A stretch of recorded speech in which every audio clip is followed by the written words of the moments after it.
Hello and welcome to the United Community Channel. This is your match reaction. Manchester United 3, Ipswich 2. Relegation is off the cards. Thank fucking God. But yeah, we've got a lot to talk about, guys. A strange game. United go behind, equalise, take the lead, down to 10 men, equalise again, and so on and so forth. But look, we've got the two boys in. Chris is there as always, and Oisín, welcome back to you. Hasn't been here in a few weeks. Oisín, I'll give you, the first run at it there, obviously, since it's your first one back in a while. What did you make of the game in general? Obviously happy with 3 points, but performance-wise, what did you make of it? I think the second half, when we were down to 10 men, it was the most together this team has been since the turn of the year, since Christmas time. I think they played for one another. They got behind one another. And that was evident when Mazraoui flattened Palmer, which was great to see. First half, hit and miss. We'll talk about it in a second, but the goal was one of those freak things. Yeah. I think we know who was to blame for it. We'll get into that in a second. But I think it's the best game I've seen us play since the FA Cup game against Arsenal. Yeah. I think.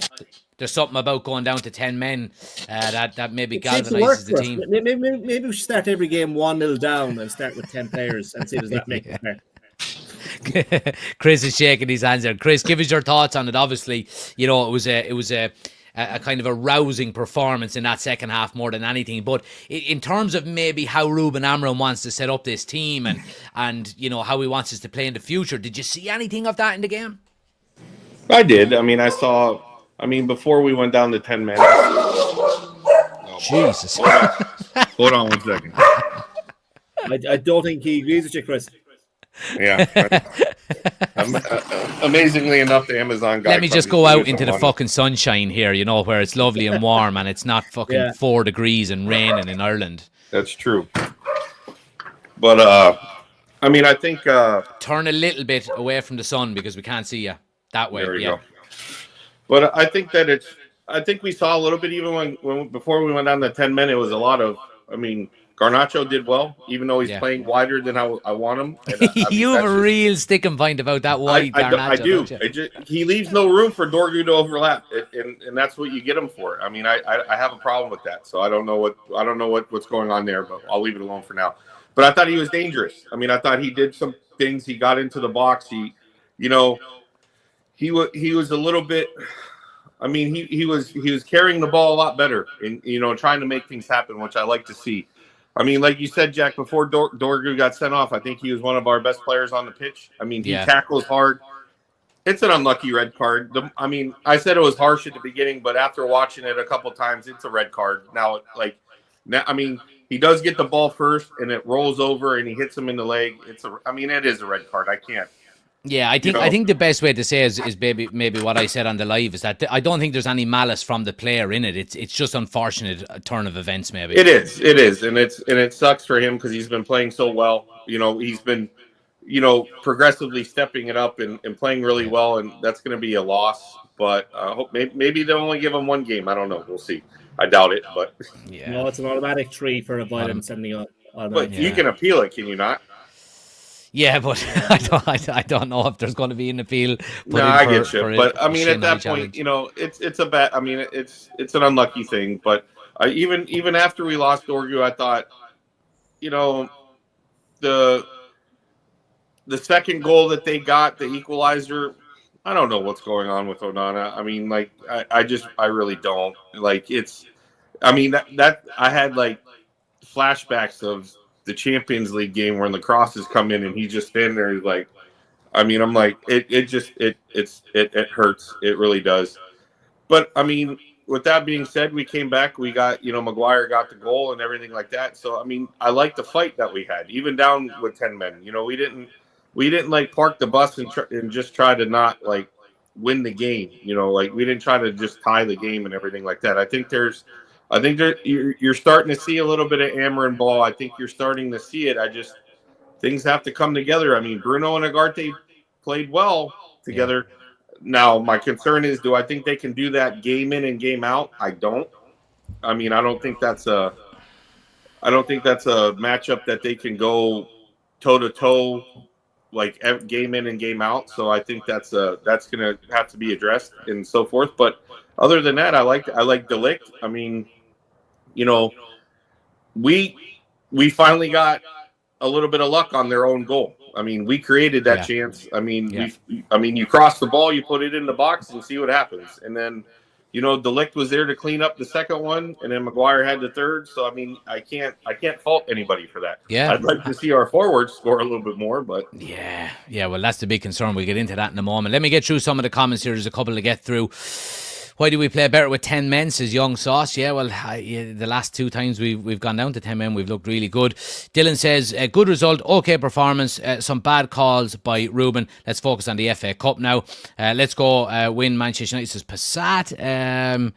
Let me see, what else have we got? I didn't agree with taking Garnacho off. Well, Oisín, I'm going to go to you on this one, because if we go back to the Ten Hag days of maybe 4 or 5 months ago, you were one of the first people on the channel to vocalise the decisions, the substitutions. What did you make of that substitution tonight, and what would you have maybe done differently? I mean, I've said it in the chat multiple times over. I think it was a hair trigger response. I would possibly have taken off Hoyland at that point. He had done nothing up till then. The same with Dallo. You could then have kept Garnacho as your left wing back and put.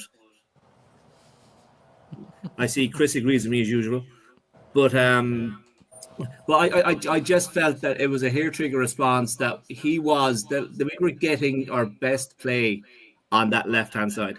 Yeah. And I just thought we lost something when Garnacho came off in there, because Dallo just is not. He's nowhere near the player Garnacho is, and he wasn't going to give us that in the second half. Yeah, absolutely. Well, Chris will tell you why I'm wrong, I'm sure. Go on. I just don't see. I mean, you're taking the left off, and you want to take the right off, and then you want to move them to the right, or so forth. And Garnacho has shown zero ability to defend, zero. And when you're down to 10 men, you have to be able to defend and play both ways. I mean, I just look at it as, I wish he would have waited until maybe halftime, and see how things played out. I mean, because let's be honest, they ended up equalizing before halftime, so it didn't really help us that much. But at the same time, like, I just don't see how keeping Garnacho on, maybe Hoyland, but Hoyland still gives you a better number 9 threat than Garnacho does. I mean, Hoyland has done nothing all game, whereas Garnacho was going at them, running at them. He didn't give a minute's peace while he was on that pitch. And so if you put, but when you're down to 10 men, you want that runner, you want the person who can take the ball into corners.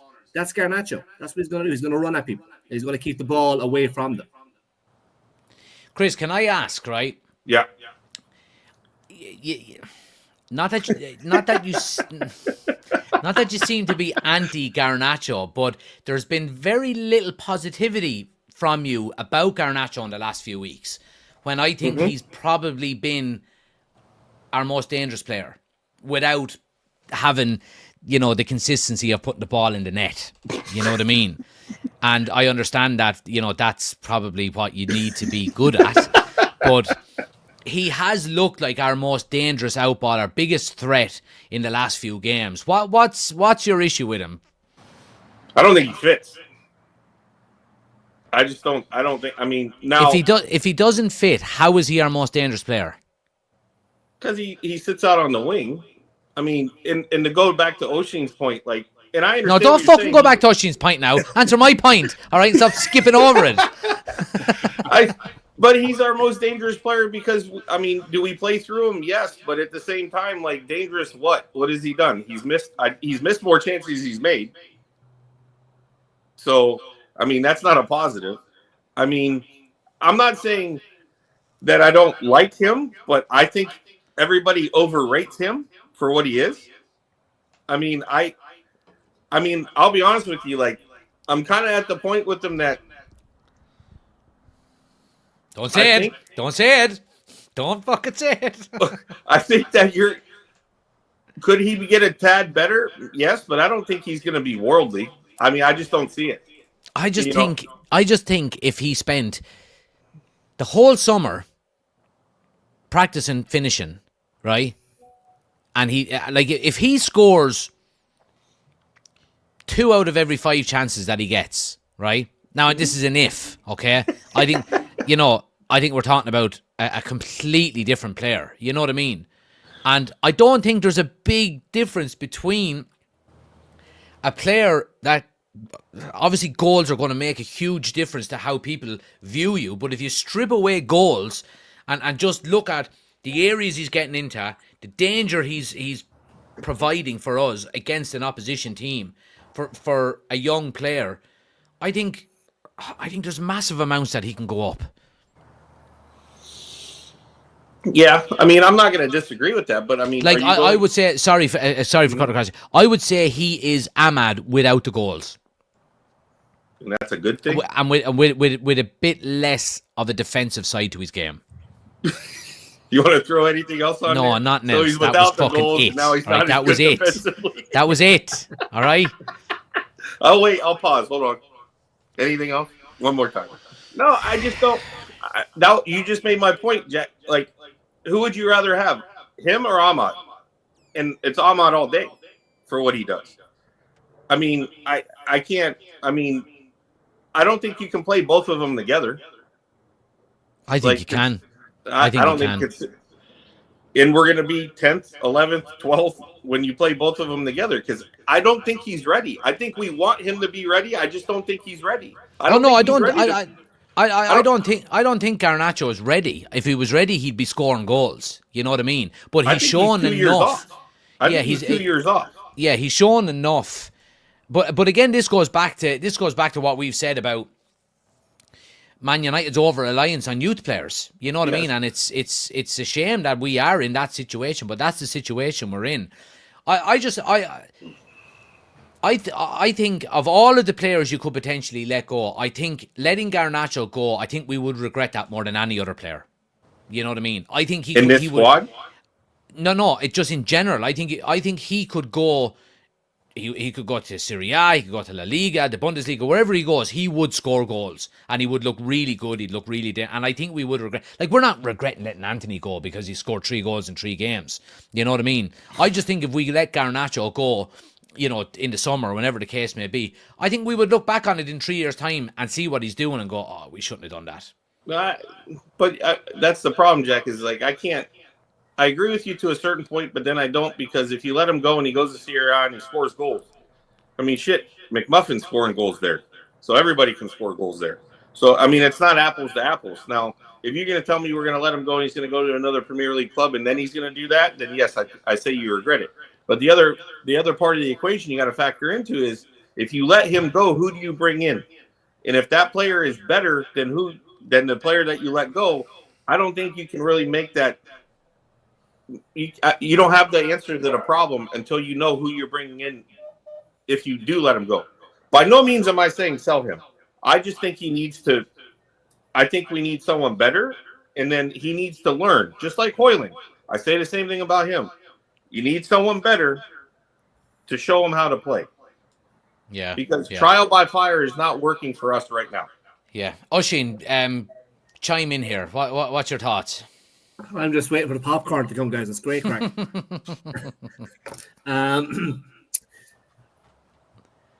I think at the moment we're not blessed with the deepest squad. Injuries have ravished us again.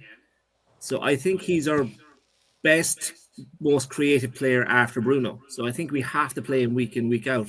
And we've got to keep him on the pitch as long as we can. Yeah. That's my honest to God opinion on Garnacho. I don't think I have to disagree with you, Jack, that if we did sell him, that we'd regret it. Because I do agree with Chris, and it pains me to say it, but I agree with Chris that if United are going to replace someone, they will always go to get someone better than who they have. Yeah. I don't think we'll regret if we do sell him, which I don't want to, but if we do, I don't think we'd miss as much as you think we would. Yeah. Yeah, that's fair. That's fair. Yeah, that's fair. I understand. Let me go through some of the comments, see what the chat think. Finn says, I like Garnacho, but he gives up too easy when you get physical with him. I don't see the fight or hunger that's needed to be a wide player at the top in the Prem. Desi says, Chris, if we put Garnacho in another top team, he scores every week. Believe me, even now. There we go. Dylan says, the ball does get put. The lads are talking between themselves. D says the problem is that we don't have 3 years right now, depending on finances and the summer window. Ben says, I think the biggest problem is we don't have options, but to play Garnacho, Ahmad and Menu, they should have been well used subs, but now they're in the team and expect to be playing. Yeah, exactly, 100%. Desi says, if Garnacho is on the Liverpool team right now, he scores every week. That's a terrible comment. Go on. There's many players that you can put in the Liverpool squad, and the way they're playing, that they're going to score every week. Darwin Nunez. Except for Darwin Nunez. He's terrible. Out there. No. Rasmus Højlund wouldn't score on the Liverpool team. I think he would. No, I think they serve the ball better than we do. They serve it wide. But his movement is so linear, though, lads. It's so linear. It's not even funny. I saw one diagonal run out of Højlund today in the first half. Yeah. And it's the first one I've seen in 3 weeks. Yeah, I agree. Yeah, I agree. Dylan, take. All right, yeah, one of the boys are talking between themselves there. But yeah, anyway, look, want to talk a little bit more specifically. That left hand side, Oisín, like I mentioned, Yoro, Dorgu, Garnacho. Chris, you can leave Garnacho out of this conversation if you want. But it looked really promising, didn't it? Youth, pace, athleticism. And, like I said in the live chat, if you could replicate that on the right-hand side between now and the start of the Premier League season next year, you've got Ahmad to come back, get another wing back. And, yeah, I mean, it's promising, I suppose. It's promising, but I don't think that's our starting left-hand side. Okay. I think you have Martinez will start if he comes back from the injury, which I hope he does. Yeah. Halfway the same player that he was. And you could move Yoro to the right then, or would you? Would you bring out maybe a De Ligt or a Maguire? As we're playing at the moment, I don't think you can drop Maguire or De Ligt. Going on performances now, they're playing fantastic football. Yeah. I think if Euro keeps playing the way he does, he's gonna hold the spot. Martinez is gonna be a sub off the bench at this moment. I don't think, going back to what Ben said in his comment there, I don't think he's a week in, week out starter yet. He's too young. I think we will go back to Martinez being our first choice left hand side of that defence. Yeah. I think the only one who holds his place in that 3 will be Dorgu. He'll be the only one that keeps his place, I think, as the wing back. Right. I think we will go out in the summer and try and get a left-hand side attacking midfielder. I don't think Garnacho is going to be a starter. Not in every game. But maybe the likes of the Ipswiches next year, or, different options. Yeah, and that's what we're missing. And we've been saying it for years on this channel. We are missing options. And I'm thinking, are we going to get options in the summer the way we're hearing the reports out of the club? Are we going to be able to get those options in that we need? But if you were to ask me, would that be the left-hand side that's going to start week in, week out next year in the Prem? I don't think so. But it was great to see it. It was great to see the swashbuckling. They were all attacking. There was no one holding back. They were all going forward. And they looked so composed. They looked like they knew where everyone was, and there were 1-2s. It was really promising. It was, as Chris was saying earlier, it was the best example of Amarin ball we've seen since it came in. They all knew where to be. They all knew where they were going to receive the ball. They were running off one another. It was, as I said earlier, it's the best we played since the Arsenal game in the FA Cup, I thought. But I think you're missing a point too, though, Oisín, is that Martinez is not going to be back until 2026. He's gone for a full year with an ACL. He's not coming back at the start of the season. I heard reports he's back September, October next year. No way. There's absolutely no way.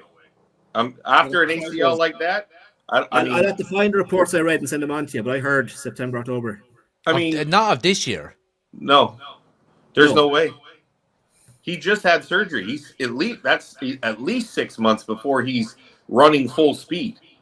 I mean, the There's only been one other person that I've seen get an injury 6 like months that. from now is September. That he's starting to run at full speed. That's not playing. That's just running. He'd be back. He'd be back before the 25. November, okay. December. I got a jersey bet on that one because I don't 20 quid. 20 quid. No, we 20 go quid. with jersey. All right. Go to Jersey. Then. No, but but the only reason why I say that you're going to see them because we'll push it to say October. I think Euro is going to from now until he does come back because it's not going to be the start of the season that Martinez is going to play. Then I think that Euro is going to hold that down, and I'm not afraid of that, to be honest with you. Well, my father is convinced that Euro will be the center of the back three, the future center of the back three. I don't disagree with that. I mean, at some point, yes. I mean, let's be honest. Maybe he has to fill in a little bit more. Maybe he could. There's more experienced players ahead of him to do that. And I don't doubt that at all. But like Oshin said, I agree. Like Maguire and De Ligt, I don't think you can really take them off at this point. No. I mean, the way they're playing. I mean, and I understand De Ligt has his limitations about playing the ball forward and everything like that. But I have no problem with his defending. Yeah, he stands on the ball. He gets in front of he blocks the ball. He tackles well. He actually I think a lot of what he does is rubbed off of Maguire and stepping through people and winning the ball instead of. Well, talk to me a little bit about Maguire tonight because I think Maguire is up there, Chris, with man of the match tonight. I thought he was fantastic. I would have given it to him. Yeah, the physical battle with the lap. He just he won everything from him. He was strong. He scored a goal. He actually in the first maybe 20 minutes, them line breaking passes he was playing, and it was definitely something that came off the training ground because it was into Xerxes. Both times, or I think 3 times in a row into Xerxes, and Xerxes flicked it off then to Bruno, who was running as a third man. Yep. I thought Maguire was brilliant. I think you really look at, and I don't, maybe it's Amarin, maybe it's De Ligt, maybe it's the way that the style, but this is the first time since we've got him, the first season that we got him, that I've seen Maguire play on the front foot. He's going through, he's initiating going through people and winning the ball and not letting them hold the ball and then turn him on a half turn or anything like that. Because under Ole and under Ten Hag, he was playing so off that now he's trying to intercept and break the play before the play even starts. And that's what he did his first season, and which everybody loved about him. And then for some reason it fell off, and maybe that's the reason. But I think I can't sing his praises enough in the way he's playing. I mean, yeah. Let's all take a moment and. Uh-oh. Oh, look at that! Look at that! That is sex on legs. That is what unbelievable. Look, a little crime turn. Oh, your man is still facing the other way, and he's gone. Oh, deadly! Unbelievable! I think he's. Euro looks like the real deal. I mean, he's what 19. So I mean, I like what I see out of that. De Ligt is a defender. I mean, he's not a ball playing defender. So I mean, you just got to know what you're. And maybe matchup wise, De Ligt comes off and someone else comes on. Depending on who you're playing at that point, it's a good problem to have at that. Yeah. And Doherty's not coming off. And absolutely. I think, I'll be honest. Early prediction: I think Delo gets sold in the summer. I think he'll be there. Do we need? I think Mazraoui stays as a substitute because he can play across the whole back line. Yeah, maybe so. And I think Delo gets sold for a left wing back. Maybe so. Anyway, look, Oshin, I want to talk to you real quick about Bruno Fernandes because another very good performance out of Bruno, and I think he's picked up the man of the match. If we look at the stats here for him, 8.3. 8.8, 8.5, 8.2. He's putting in them performances as far as. Now, again, look, I didn't think he was maybe man of the match tonight. I would have given it to Maguire, like I said. But is it too much to say that he's carrying us at the moment, maybe? I think it's too much to say that. I think we finally found his best position. When he was playing at the 10, he was drifting out to the right, playing at the 6. He's a bit more control of the game, I mean, he turned the game around at the weekend against Everton when he sat back there. There was one thing he did tonight, and I think overturns everything he did throughout the whole game. It was a sliding block. Ipswich were through. They were going to shoot. The way Onana was flapping at balls all night, there was a good chance. And he slid across and blocked it and got up and cleared the ball Yeah. in the one movement, which was, I think that trumps all the crosses, which again goes back to what Chris has been saying for so long: get the balls in the box and let the guys put their head to it, which we haven't been doing for absolute years.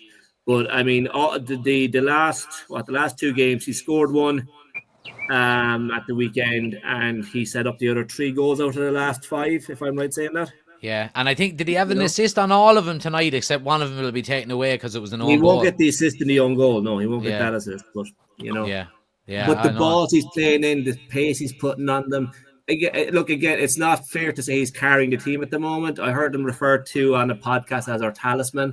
I'm not sure he's quite there yet. Yeah. But if he keeps going the way he is, and we've been saying on this channel for a while about how he captains the team, and if he keeps winning those performances, he doesn't have to open his mouth because people will start following his example. Exactly. Yeah, exactly. I agree. Yeah, I think the one guy that you have to sing praises tonight too is Xerxes. Yeah, played very well tonight. Yeah, very well. Chris, I want to ask you specifically though. Yeah, and this is probably again maybe a bit of a negative, but yeah. Oh. Like, what are the priorities here in the summer? When we're not going to have an awful lot of money to spend, maybe, or maybe we will. I don't know, but it's looking like at the moment that we're going to have outgoings before incomings. What's the priority of getting a new goalkeeper, in your opinion? In my opinion, I think that if you get a solid offer for him, you sell him, and you let Binder be the starter, and you bring in a young backup goalkeeper. Have we got a young goalkeeper on loan?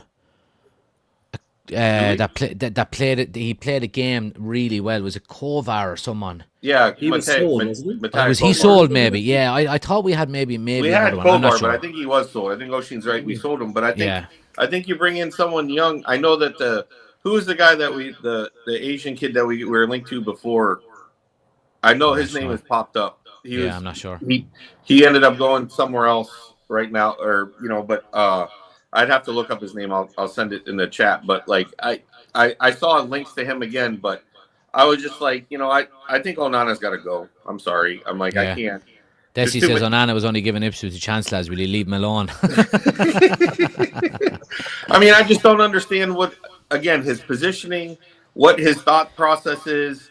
But you're at the case then, Chris, where you're saying let Onana go, sell Onana, and not even replace him.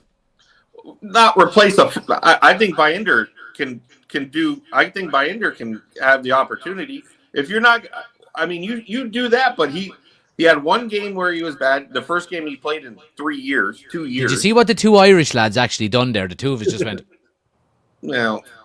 I saw 2 Irish lads from Ipswich look like doo-doo today. Yeah, no, listen, the fucking game is over now. They're good men now, all right? That was only for 90 minutes, all right? No, but I mean, this is a strictly business decision because we don't have the money to spend on that position. So if you're going to make a hard business decision, I think you keep Binder, you try to sell Onana, and you try to find a young player, a young goalkeeper as a backup, or maybe a seasoned veteran to back up Binder to play, a la a Romero or somebody like that. But then I think you give Binder a chance because I like what I've seen out of Binder. I mean, I do. And I mean, I like it better than what I've ever seen out of Onana. Yeah. Oisin, way in there. Yeah, I'd agree with the last point Chris made there. The Binder's faults are easier to fix, easier to work on than Onana's. His biggest fault is his kicking. That's very easily worked on with coaching. Yeah. Onana's faults, it takes a lot more than coaching. He doesn't seem to have a voice back there. He doesn't seem to be controlling his back three or letting them know where he is. Coming out for that ball today was ridiculous. There should have been a shout, and Dorker could have told him, just stay where you are. I have it. Stay back there. There was no communication there whatsoever. Mm-hmm. Like Chris, I agree. I wouldn't actively go to sell him, but if a good offer came in, I would let him off. I would chance Binder. I don't know if he is the number one long term. but maybe getting someone in to work under him or promote, getting an elder, more experienced seasoned player to work with some of the kids coming through. Yeah. Might work. It's not a priority. The priority is the other end of the pitch. We need a number 9 who can score 30+ goals for us. That's our like I said issue. I said it at the start of the live. You know, we've created the same amount of big chances in the Premier League than Nottingham Forest, and they're third in the Premier League. The difference is we haven't put the ball in the net, and they've got Chris Wood. You know what I mean? So look, I think I agree with Oisin. Like, I don't think Bayinder's at this moment, I don't think he's a long-term answer, but I think, at this point, I would bench Onana and just be done with him. But Bayinder is bloody injured as well at the moment. Well, that's the other issue is that, like, I think if Bayinder's healthy, I think he is starting. Yeah. And I think listen, look, we'll leave it there, right? Because we're in the You're Premier hungry, League. aren't you? No, I'm gonna go sleep, and I've got to do a fucking TikTok before I do that as well, and I've got to pop all of it. It's only 10 o'clock. I know it's only 10 o'clock, but I'm tired. I was up since 6 o'clock this morning with the little lad. So, oh man. Well, I wasn't. The missus was, and she was fucking annoying me, waking me up. Don't tell her I said that, please. But anyway, listen, we've got plenty to talk about because we will be back tomorrow night with the podcast at 9 o'clock, and the two boys will be joining us as always. So, lads, I appreciate you coming on, and I will chat to you tomorrow night. You got it. All good. Appreciate it. Thanks to everybody for watching as well, guys. If you haven't already done so, please do hit that like button, hit the subscribe button if you're new to the channel. Like you just heard there, we will be back tomorrow night with the next episode of the podcast live at 9 o'clock. Tune in for that. And I will have our Talking Pints video up at lunchtime tomorrow as well. So make sure you have notifications turned on and you get notified as soon as a new piece of content goes up. But look, United get 3 pints on the board, guys. We're up to 15th in the league. Yay, we're not getting relegated. Hooray. On to the next one. Thanks for watching. Smash a like in the video, subscribe if you're new, and I'll see you on the next one. Take it easy. Good luck.